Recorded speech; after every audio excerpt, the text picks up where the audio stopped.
noche. Llegó la hora por fin, después de un arduo trabajo, una idea del hermano Guillermo Cano, y de hacer un seminario de filosofía. Con la presidencia del hermano José Pérez Danino, hemos logrado ese objetivo. Nos hemos preparado un poco, hablando en la sala de conferencias, que se colaboran a la vez del nuevo consejo. Nosotros, en este seminario, no lo hacemos con el modelo de hacer una maestría, un doctorado, ni siquiera un diplomado en filosofía. Simplemente lo hacemos con el fin de que todos los hermanos, sean aprendiz, maestro, el grado que tengan en la profesoría, sea un concepto claro de la filosofía, que eso nos lleve a sus lugares, a la vida, y que cada día seamos mejores personas y, por qué no decir, mejores peruanos para poder llevar nuestra patria adelante. Hermanos, yo voy a dar por inaugurado este seminario y voy a estar en los hermanos Francisco de Danilo para que continúen con la ceremonia. Muchas gracias.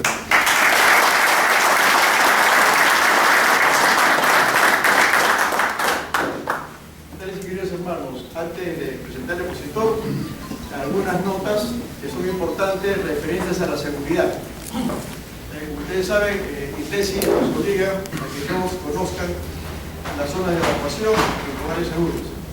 En caso de ocurrir cualquier evento, sabemos que no va a pasar, pero estemos preparados.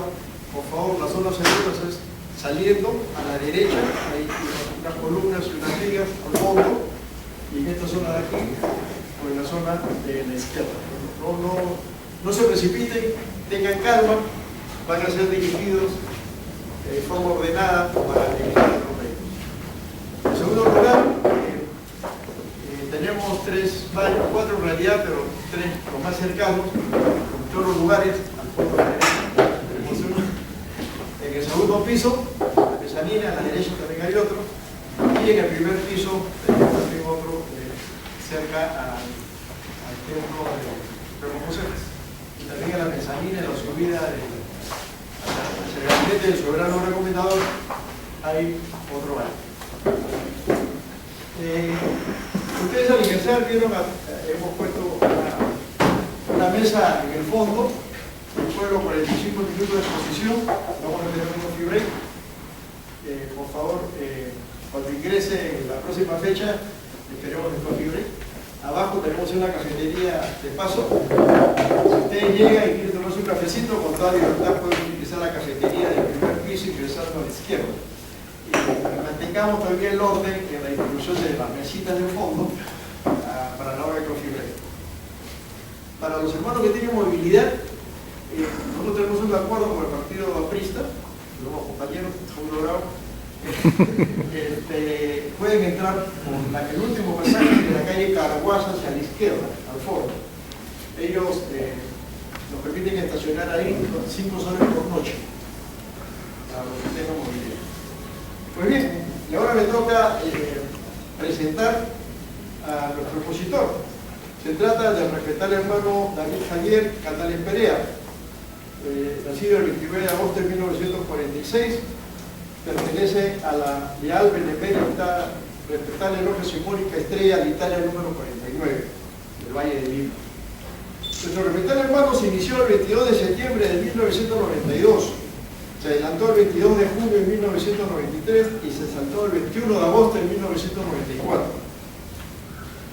Fue venerable maestro en el 2002 y 2003 de la Benemérita y Respetable Logia Simbólica Acrópolis número 68. Y ocupó el primer lugar en el año 1993 en el concurso por el Día del Aprendiz que fue realizado por la Gran Logia del Perú.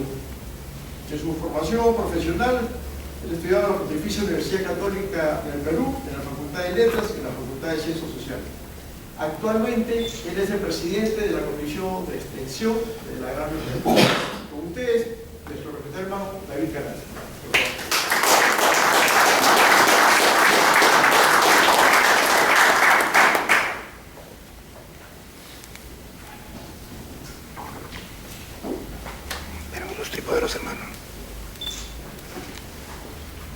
Con vuestra venia, ilustre y poderoso hermano Héctor Farrán, soberano gran comendador del Supremo Consejo del País, que el proceso ha sido aceptado para el Perú.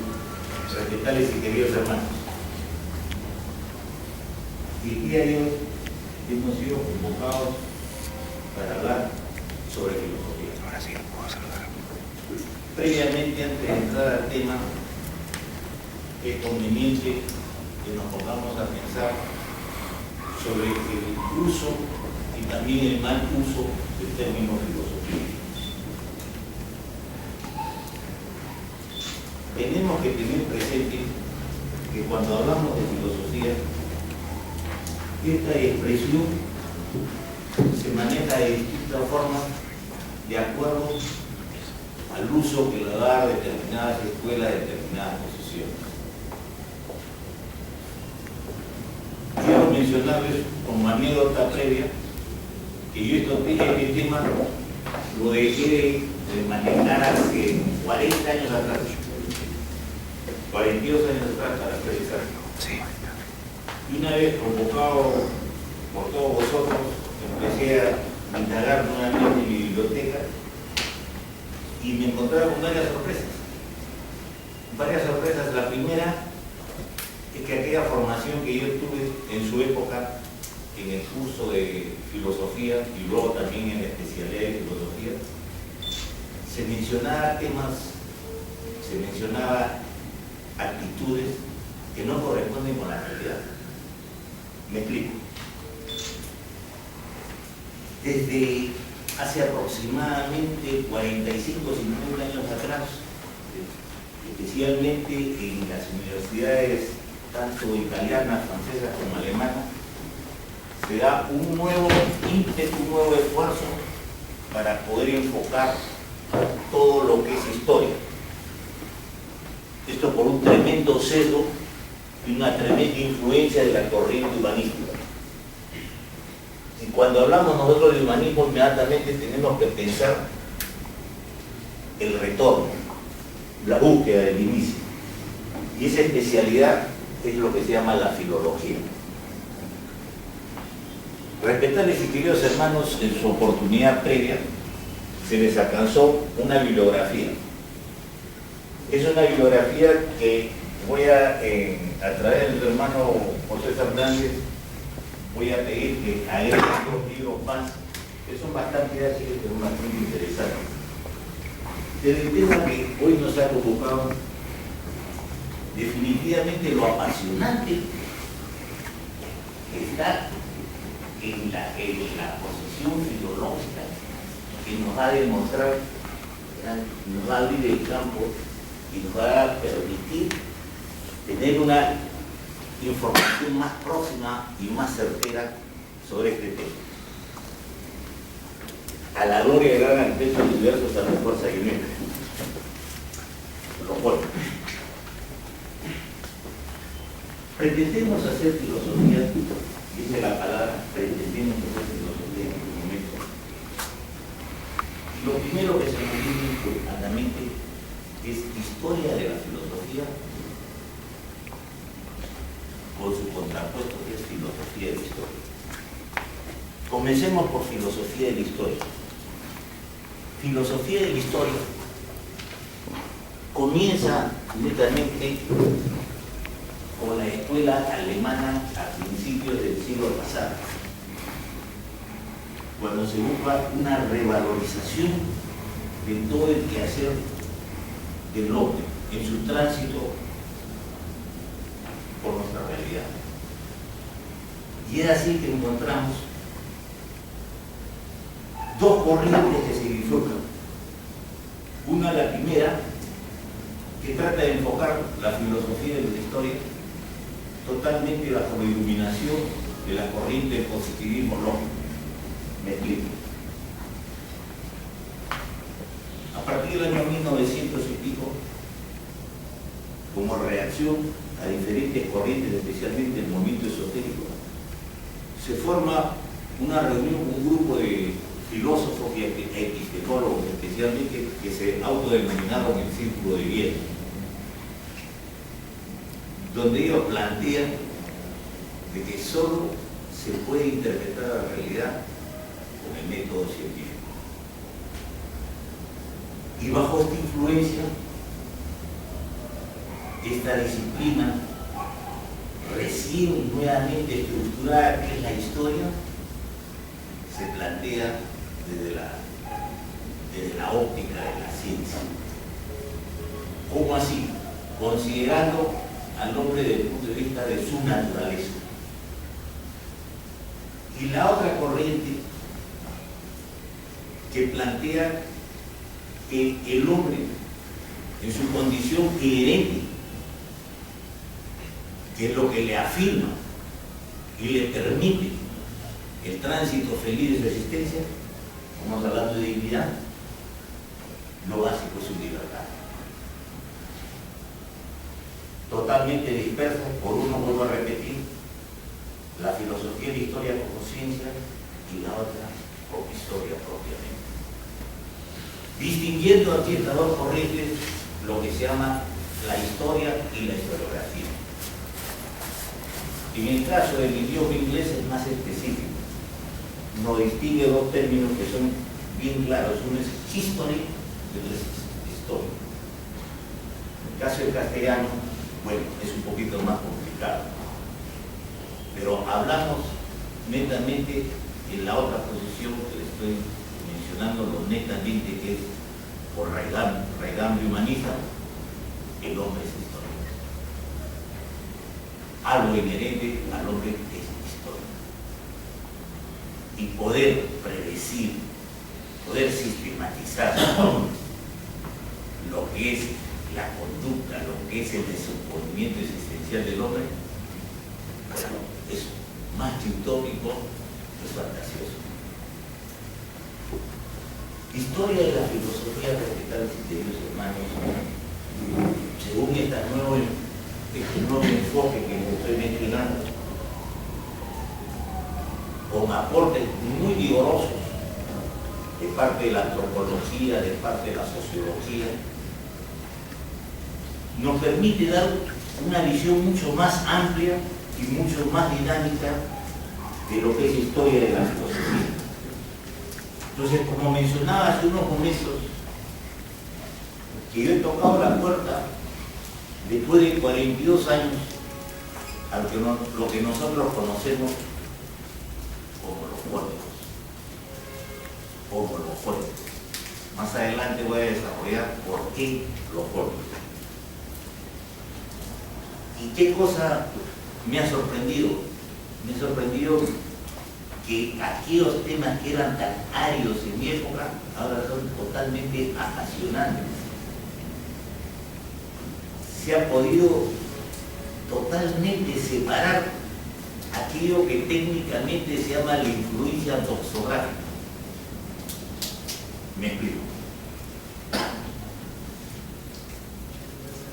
Después del siglo IV, III, viene un tremendo influjo de querer desplazar el conocimiento de Atenas, que era la capital cultural del mundo antiguo, hacia otros centros, como es el caso de Alejandría, como es el caso de Pérgamo. Sucede que se busca no solamente el acopio de los libros, sino también la inmediata comunicación con los pensadores vigentes. Y por esas limitaciones que hay, se empieza inmediatamente a hacer todo a base de manuales. Eso es lo que se llama la doxografía, el trabajo que ellos hacen. También hay que ponernos a pensar que estamos en el siglo V, VI, etcétera, y IV, estamos viviendo una serie de turbulencias políticas que han ocasionado la pérdida de todas estas obras, que en su momento se decía que habían escrito estos tres pensadores, pero lo más próximo que tenemos nosotros solamente es lo que se dice el trabajo de los doxógrafos. En primer lugar tenemos lo que es Aristóteles en su primer capítulo de la obra de Metafísica, donde nos empieza a hablar de todos estos grandes pensadores que nacieron en Mileto. Luego tenemos el caso de Platón, que muy someramente lo menciona en su libro, especialmente en el, ¿cómo se llama? En el Fedón y en otros libros más, pero muy someramente. Luego tenemos el caso de los discípulos de Aristóteles, Teofrasto especialmente, que inclusive hace toda una monografía de Anaxímenes. Pero concretamente, ¿qué tenemos de tales de Anaximandro y Anaxímenes? Solamente frases que los óracos nos han entregado para la posteridad. Y aquí hay una cosa bien curiosa, que es lo que tenemos nosotros que manejar eso con mucho cuidado. En el caso especialmente de Aristóteles y Teofrasto, nos están queriendo llevar como un ejemplo para poder sustentar luego sus posiciones filosóficas, utilizando aquellas pequeñas sentencias o pequeños fragmentos que hemos heredado de aquello. Y el gran esfuerzo que encontramos, el primer gran esfuerzo que encontramos en el compendio de todo esto, lo encontramos repito, en lo que es la Suda, que es una enciclopedia elaborada, terminada en Constantinopla, y posteriormente la Escuela Alemana de Liez. Pero lo más importante que tenemos, que en la actualidad se ha iniciado toda esta corriente de reinterpretar a los jóvenes. Asunto que comienza con Hegel y luego con el teólogo alemán Schleiermacher. En el caso de Hegel, vuelvo a repetir, tipo también como Aristóteles, para poder desarrollar luego todo su planteamiento filosófico, sociológico y histórico. Eso es en cuanto a las fuentes.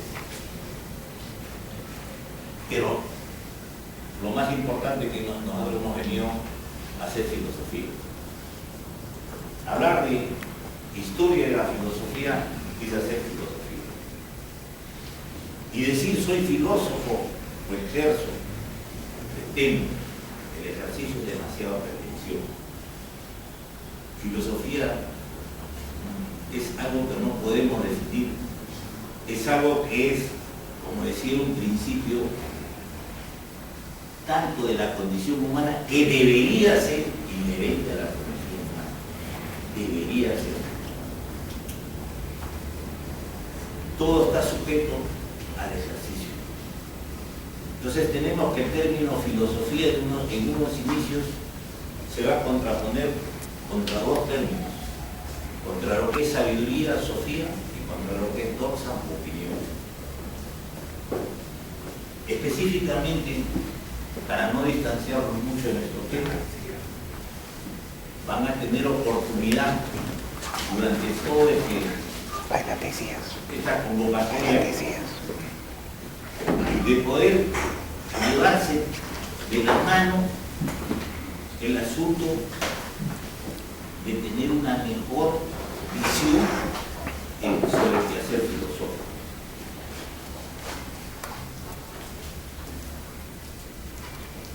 Doxa, como opinión, es sabiduría, como también un ejercicio de vida, pero filosofía como sistematización. Vamos a dejar ahí, que es la primera conferencia, voy a repetir, pretenciosamente, esperamos que al término de todo el ciclo ya se tenga claro lo que es como vivencia la filosofía.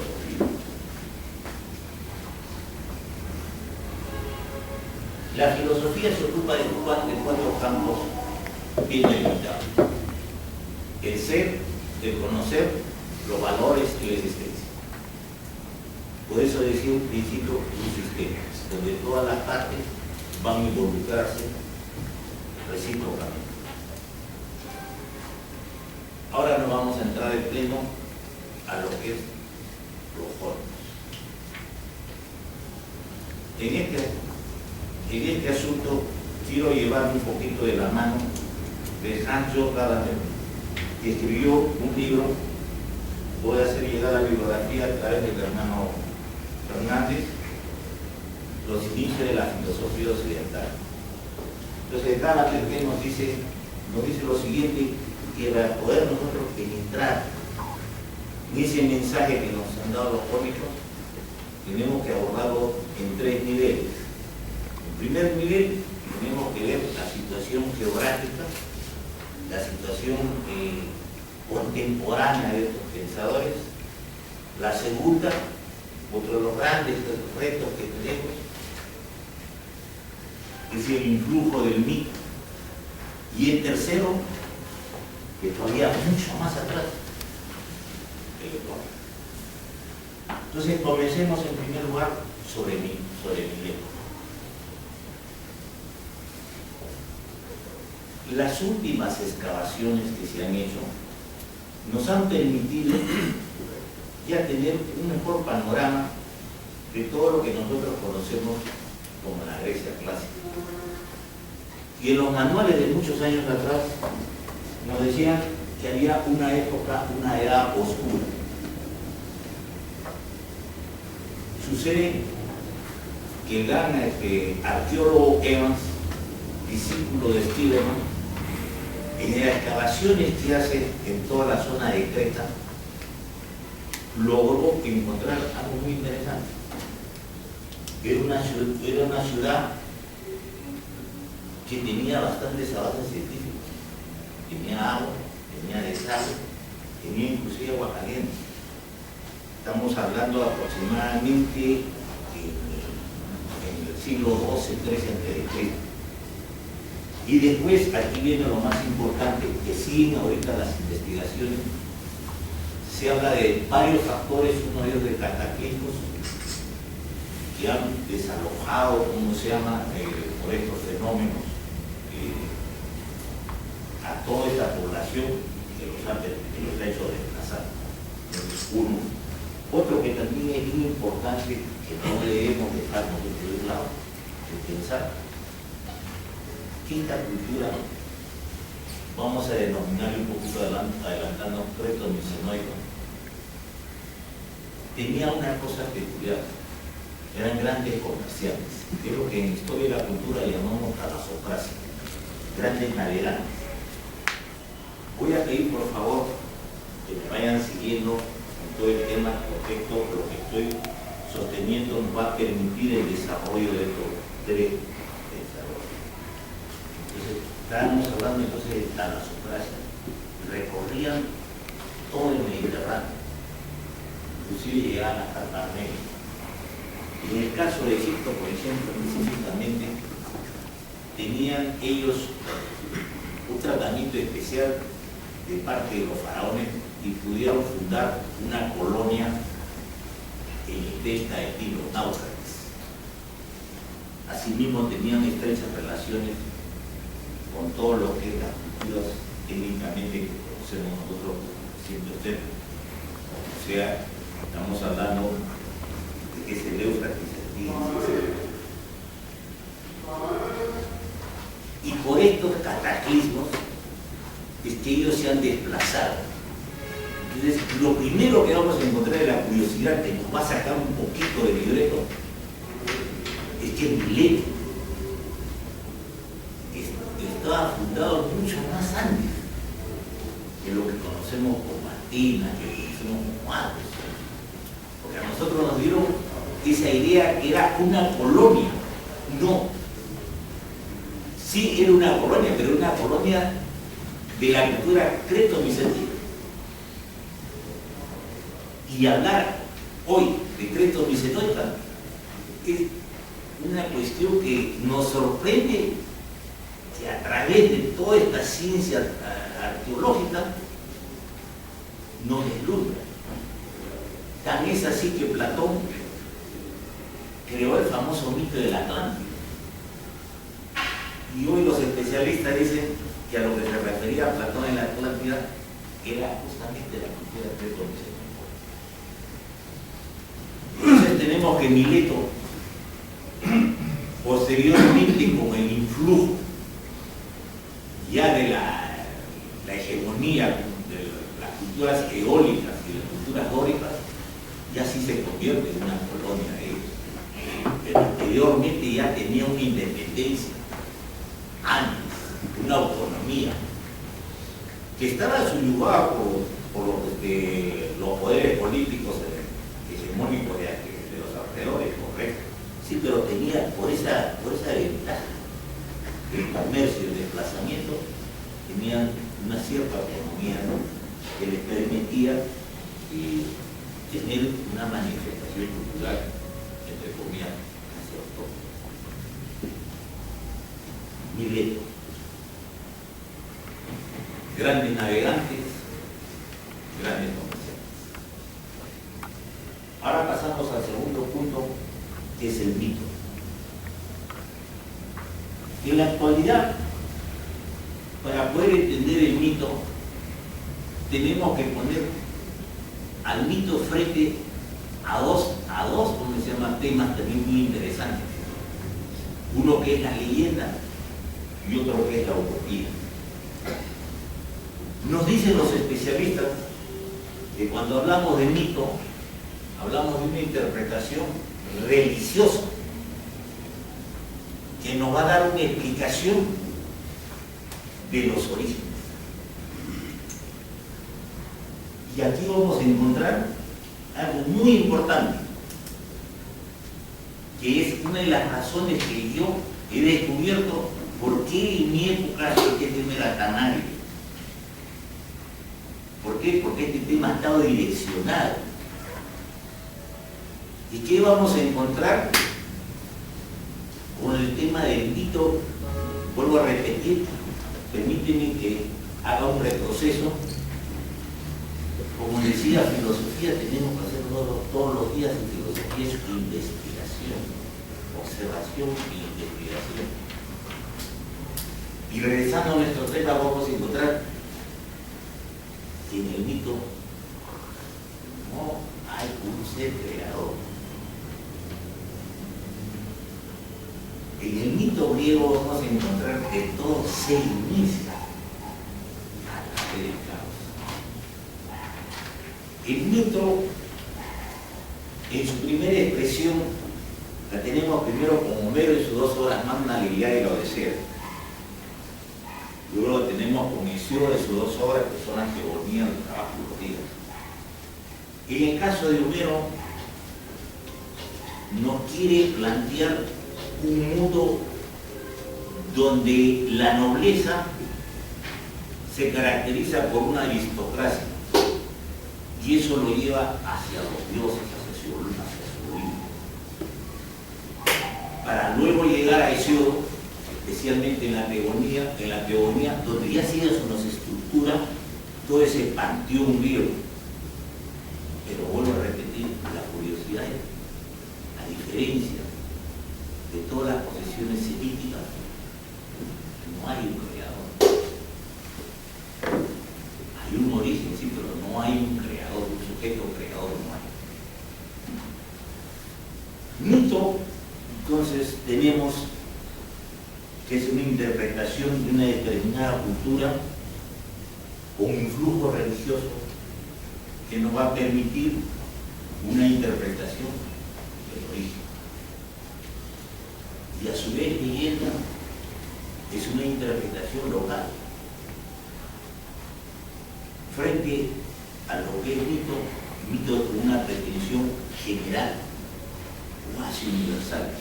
Y leyenda es una interpretación también fantasiosa, también una interpretación, vamos a decirle alegórica, de la palabra, pero circunscrita a un determinado espacio geográfico, a un determinado espacio cultural. Y en el caso de la utopía, es una pretensión que se puede lograr. Algún día se logrará y dejará de ser utopía. Utopía fue pensamiento, sin ir muy lejos, los clásicos que conocemos de los más modernos. utopía fue más inmediato que Sánchez Serrano. Cuando hablaba que tenemos que recomenzar nuevamente después de la catástrofe de la guerra, ya dejó de ser utopía. Eso es lo que entonces nos está trayendo estas nuevas inquietudes históricas y filosóficas. Y en el caso de historia de la filosofía, es algo que permanentemente vive, permanentemente lo recreamos. Y es lo que estamos haciendo ahora, recrear a Tales, a Anaximandro y a Anaxímenes. Y el último punto que quería mencionarles, siempre siguiendo un poquito de la mano de Pancho Gárame, era lo que nos decía, vamos más atrás. Nos habla entonces del lenguaje, que es también una cosa importantísima. El caso de Mileto adoptan el lenguaje jónico. Adoptan el lenguaje jónico. ¿Y por qué lo adoptan? Por una sencilla razón. Se posesionan del alfabeto fenicio e inmediatamente con vocales que no tenía el alfabeto fenicio. Y eso les permite una flexibilidad en su transmisión. No olvidemos mucho, especialmente recordando aquí Mauricio Suárez y grandes lingüistas, la palabra es más. La palabra es cautivante. La palabra nos permite como vehículo para razonar, permite desarrollar la especulación. Con ese elemento, de ese alfabeto específico, jónico, con elementos fenicios y propiamente creados por la cuestión de las vocales, se distingue de todos los idiomas de las culturas circundantes y grandes imperios, como es el caso de Egipto, como es el caso de los persas. Y ahí la diferencia, por ejemplo, con el caso de Egipto. El caso de Egipto estaba circunscrito a una determinada expresión ideográfica que varía totalmente con lo que estoy diciendo, porque es una herramienta que le va a permitir un mejor desarrollo, le va a permitir una mejor plasticidad en su expresión y en su raciocinio. Tal es así que lo primero que vamos a encontrar, y después lo vamos a decir en el ámbito, en primer lugar, la calificación de medio. En segundo lugar, la interpretación de las cosas para el manejo sintáctico sujeto y predicado. En pocas palabras, una mejor disposición para tener una expresión lo más próxima a una comunicación eficaz. Después de haberles explicado someramente lo que he dicho, quisiera, antes de entrar de pleno a nuestro tema, lo que también años atrás se nos decía del famoso influjo oriental. Ese influjo oriental que partió especialmente a partir de Heródoto, donde Heródoto en su famoso nuevo libro de la historia nos decía que todos los grandes pensadores, todos los grandes sabios han pasado por Egipto. Y es así que se forma el criterio a partir de Heródoto de que el origen de la ciencia, el origen de la filosofía le debe mucho a Oriente. Vamos a desarrollar eso cuando traemos cada uno de los pensadores que vamos a conversar. Y es aquí lo más impactante que vamos a encontrar, voy a repetir, que todo lo que habíamos hablado al inicio sobre esta inquietud filológica nos permite descubrir que muchas cosas que no dijeron y muchos planteamientos que no los realizaron,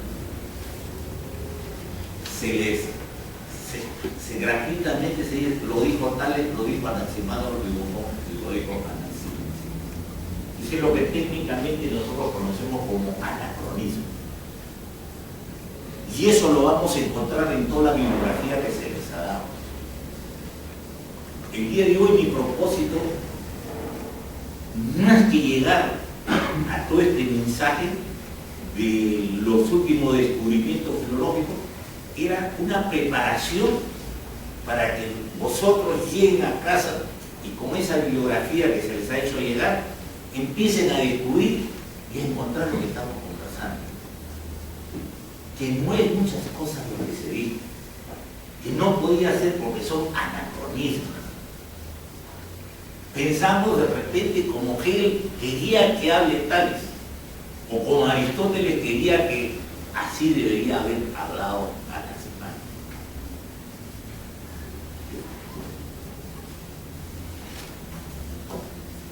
Una de las cosas que es muy apasionante en este tema, yo lo mencionaba, y se nos dice el influjo de la mitología, los grandes mitólogos, los jónicos. Y aquí hay una cosa bien importante. Estamos hablando, como decíamos, que todo ese planteamiento numérico y hesiódico era todo bajo el influjo religioso. Era donde cada elemento, cada, ¿cómo se llama?, manifestación, cada fenómeno se identificaba con una determinada divinidad. Entonces comenzamos en primer lugar distinguiendo aquello para un lado y como para un lado, y eso se lo recomiendo que lo lean en casa para empezar a conocer diferencias, que se planteó en su época entre esa oposición entre mitos y logos. Mitos, como dice, entre comillas, una fantasía, una cuestión religiosa, y luego una cuestión racional. Entonces comenzamos primero con Tales. Tales de Mileto, considerado en casi toda la historia antigua como uno de los 7 sabios de Grecia. De Tales de Mileto, ¿qué nos dice toda la doxografía? Muchas cosas. Tales de Mileto solamente, originalmente, si tendremos 5 frases, a lo mucho, es bastante. Todo lo que se nos hemos heredado a Tales de Mileto, vuelvo a repetir, bajo el influjo especialmente de Aristóteles, especialmente de Teofasto, especialmente de Aexio, especialmente de Plutarco, etc. Se nos dice que Tales de Mileto, más o menos aproximadamente, nació entre 620 y 630 a.C. Se tiene como referencia un famoso eclipse. Un famoso eclipse que nos dice la tradición que lo vaticinó Tales de Mileto. Hay una bibliografía que se les ha hecho llegar. Tenemos el libro de George Sardón, Historia de la Ciencia, donde nos demuestra que no puede haber tenido esa capacidad Tales de Mileto para poder prever que iba a suceder un eclipse. Es más, inclusive está demostrado hoy por hoy con la historia que tan avanzada era la astronomía caldera y babilónica que no tenían esa capacidad. Que sus cálculos astronómicos solamente les permitía a grosso modo identificar qué iba a suceder este fenómeno. ¿En dónde? Difícil. Por eso que ellos repartían a todos sus sabios por todo el imperio para ver el espectáculo. Pero entonces, ¿cómo es que Tales de Mileto pudo decir va a haber un eclipse? Y ahí comenzamos con el gran prodigio de Tales de Mileto. Como dice un historiador, dice, el hombre desde que levantó la cabeza ya cambió todo. ¿Fue Adán? No sé, pero más creo que fue Tales. ¿Cómo es que llega Tales a calcular? Disculpe la expresión, está mal. ¿Cómo es que Tales puede decir va a haber tal eclipse? Por una sencilla razón, las informaciones de los últimos 15, 18 años, como gran comerciante que era la Mileto, había logrado tener ese contacto con los babilónicos, gallegos babilónicos. Entonces hace una especulación. De tal año a tal año sucedió, de tal año a tal año sucedió. Y dice, tal año va a haber un eclipse. Y por coincidencia, ese eclipse se suscita en medio de una batalla. Entonces, ese es un hombre sabio. Ese es un hombre sabio. Pero lo que quiero decirles, cómo con esa atracción ya Tales pudo distinguirse. Luego tenemos que Tales nos dice, aquí viene otra de las cosas que hay que tener mucho cuidado cuando estábamos hablando del anacronismo. Nos dice casi la mayoría de la historia de la filosofía y casi los tratados anteriores, que para Tales el principio era el agua. No puede, todavía no había esa capacidad, cultural para poder decir principio. Sino lo que nos dice Tales, de acuerdo a lo que el resultado de toda esta investigación filológica, que lo que nos está diciendo Tales es el inicio, no principio, el inicio. Y aquí quiero hacer un pequeño paréntesis y también seguir cogiendo un poquito de la mano de la escuela hermenéutica. Vuelvo a repetir, estamos haciendo filosofía. Cuando hablamos de inicio, y los que tal de también tenemos que dar de fin. Inicio y fin. Eso no puede haber en filosofía. En filosofía no hay un término. En filosofía es hasta donde nos permita, hasta donde podamos vislumbrar,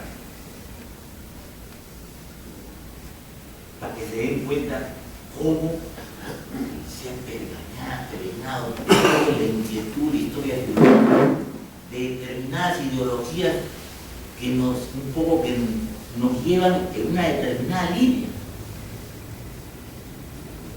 Cuando filosofía es recreación, ese es inagotable. Decíamos entonces que Tales nos decía que el agua es el inicio. Pero aquí viene lo más interesante, que ese inicio, esa palabra que utiliza ese término agua, nos habla que nunca va a tener su final. Estamos hablando que recién, aunque te parezca contraproducente, pero estamos hablando que recién se está llegando a una sistematización. No olvidemos que después de todo el influjo de Mileto, de todo el influjo de la escuela jónica, vamos a tener el producto que es la lógica. En aquella época todavía no estábamos hablando en los primeros pasos. Entonces nos dice Tales que el agua, y aquí viene su primera distanciamiento con lo que es la postura clásica de aquellas épocas. Ya no son los dioses, es algo natural. Entonces, como decía un principio, cuando Tales levanta la cabeza, entramos a los primeros pasos de lo que es la ciencia y de lo que es la filosofía.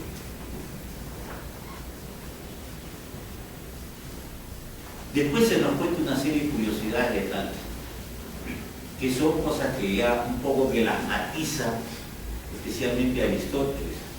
Nos habla de que había, para poder demostrar que él podía ganar dinero, aprovecha una excelente cosecha de aceitunas y contrata casi todos los molinos de la localidad, De tal manera que el día que cosechen tienen que buscar a él por su propio cronómetro de Aristóteles.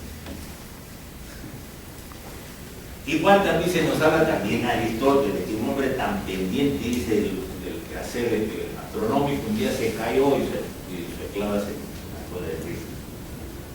Todo llevado para poder Aristóteles fundamentar X cosas. Ahora hay otra cosa también que no debemos dejar de un lado. Todos los manuales, repito, los manuales nos hablan de una escuela jónica. No hay escuela jónica. Escuela propiamente, recién vamos a encontrar a partir de Pitágoras. Y estructurado a partir de Platón, que es la academia, y a partir de Aristóteles, que es el liceo.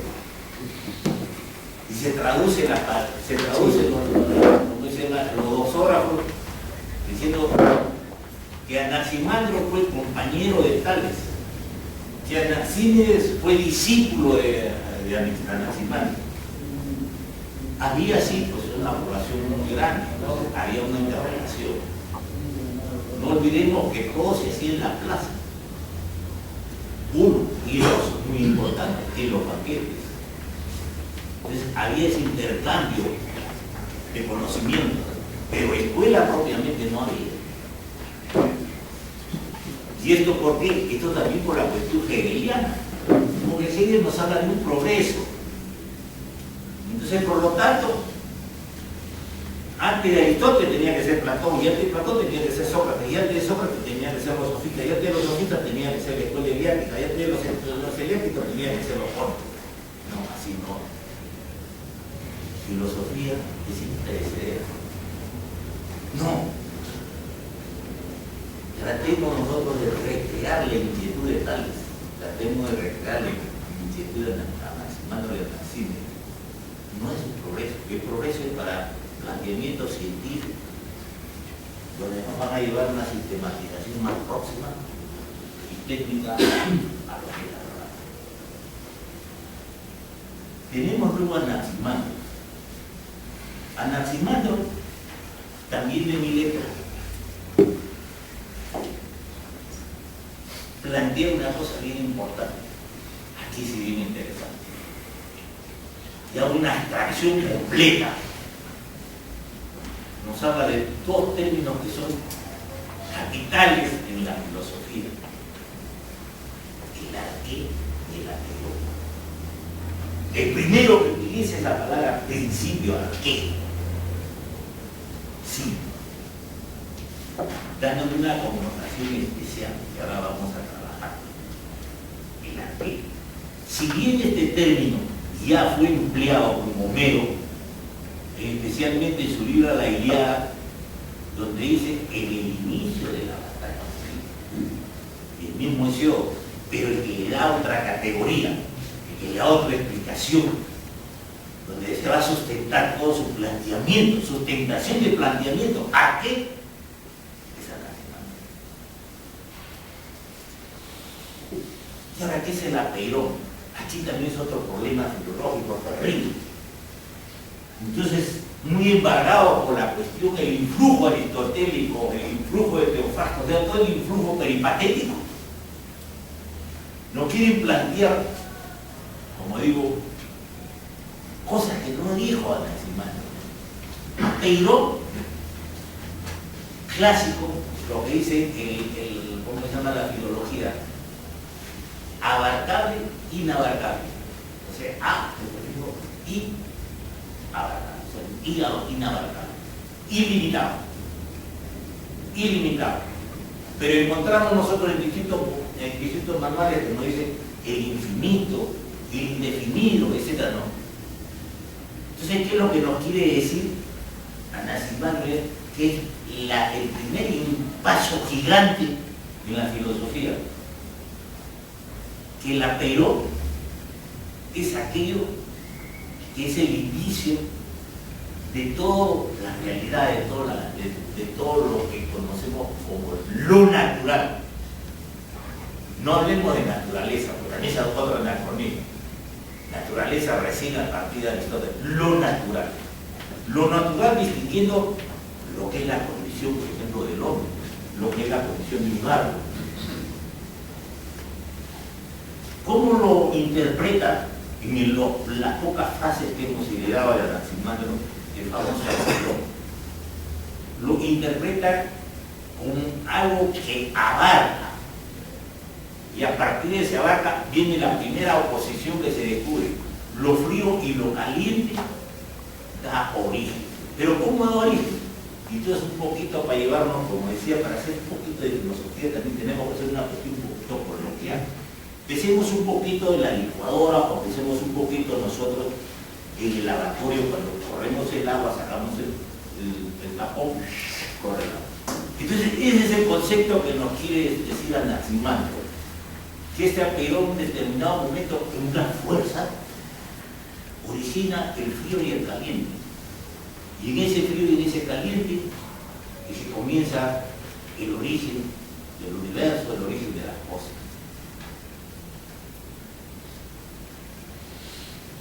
Plantear que Anaximandro tiene una interpretación cosmogónica, cosmológica un poquito difícil.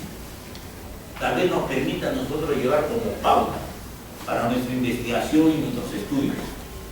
Todo estaba totalmente, como se dice, coludido los términos, coludida toda la inquietud, porque lo que nos queremos rescatar de Anaximandro, vuelvo a repetir, ese gran esfuerzo, esa gran capacidad de abstracción, para dejar a un lado, entre comillas, un elemento natural. Pasamos a Anaxímenes. Anaxímenes, también muchos manuales nos dicen que es un retroceso, porque nuevamente se va el elemento. Y Anaxímenes nos dice que es el aire.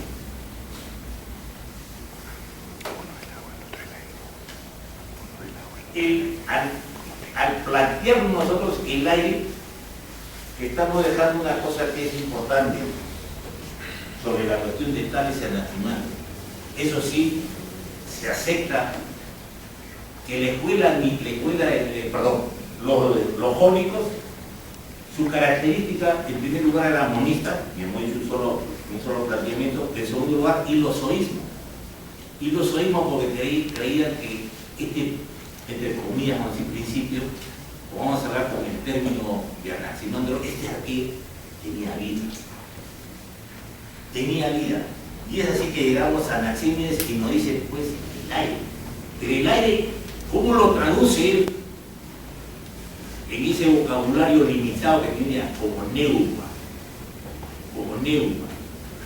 O sea, el aire que permite, a través de otro gran descubrimiento de dos manifestaciones, que es la condensación y la rarificación.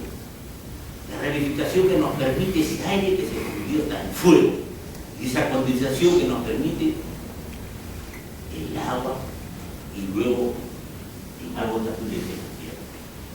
Y otra cosa importante de Anaxímenes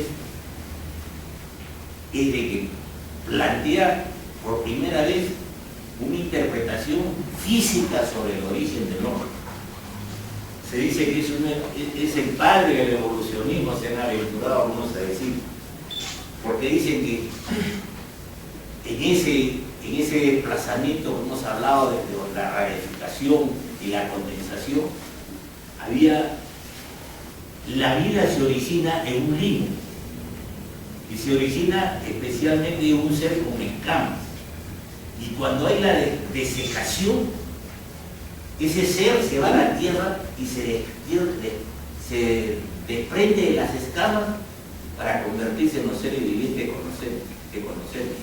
Y el hombre dice, no, el hombre también es ese pez, una especie de pez. Pero como era limitada su sobrevivencia, está dentro de la fauce del mismo pez, para que luego cuando esté bien formado, hace y recién se reciba. Respetables y queridos hermanos, creo un poquito que me he entusiasmado y el tiempo también me han dicho que me sigue bastante tiempo. Yo quiero invocarles como epílogo la bibliografía que se les ha dejado, para que vean ustedes toda la oposición que hay en la interpretación de Tales, Anaximandro y Anaximandro. Como el Pilo volvió a decir que esa ha sido la tarea importante de mi manera de pensar, muy subjetiva, de la historia de la filosofía es hacer filosofía, y filosofía es recrear.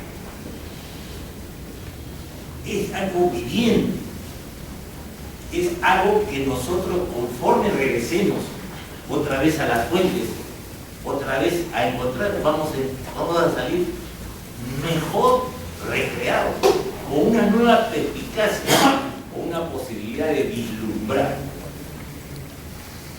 El último mensaje que me ha pedido nuestros respetables hermanos organizadores es el mensaje masónico. Sí, el mensaje masónico está ahí. Vislumbrar. Un masón que no tiene perspectiva, un masón que no tiene esa capacidad plástica para poder recrear, para poder sentir la emoción de la existencia, pues es un objeto. El hombre no es objeto, el hombre es pasión de vida, el hombre es agotar su existencia en cada segundo.